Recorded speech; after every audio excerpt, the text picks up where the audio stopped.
Joining us now is Kim Anderson, our crop marketing specialist. And Kim, this time of year, of course, the countdown to harvest. Let's talk about quality and what you're hearing. Well, I'm hearing right now that there may be some problems with the quality. You go back several months, we had the drought, we had a short crop coming on, then we got the cool weather and the rain. That crop maybe went from, for Oklahoma, 85 million up to 120, and then the rain and the cool weather continued. Talking to elevator managers, especially in southern Oklahoma, they say there will probably be some sprout damage, but right now they think it's going to be limited. The protein will be another question.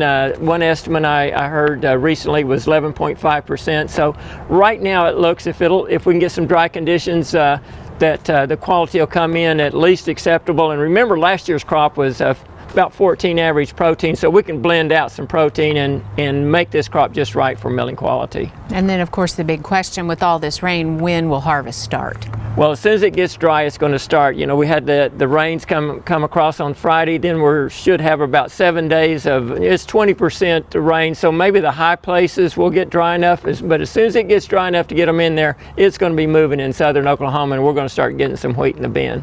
Last week we talked about that price rally. What's happened since then? Oh, it went away.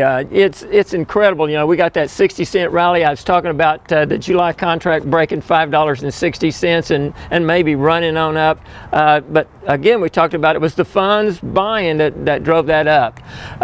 This week, 4 days, we took 55 cents off that price. We pumped back down through that 520 support. We're now below that. And, the market giveth and the market taketh away. And right now, just like the weather, it's relatively volatile. And then in terms of considering all that, what's the market offering? Well, if you look at the basis across the state, it's probably from about a -45 in southern Oklahoma to a -10 near Enid area. If you go out to the Panhandle, it's a -35, all subtracted, of course, from that Kansas City July contract price. With that July contract around 510, you're looking at prices from $4.65 to somewhere around $5 near Enid. And then what overall are you watching price-wise? Well, price-wise, I think right now we could just watch that July contract. I mentioned that we had a resistance at 520. If we can pop that 520, maybe we can challenge that 560 again. I don't think that's going to happen anytime soon.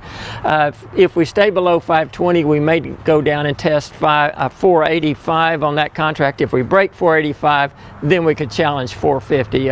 But I'm watching that July contract price. Okay, Kim Anderson, our crop marketing specialist, thanks a lot, and hopefully next week we can talk about those combines rolling. You got it.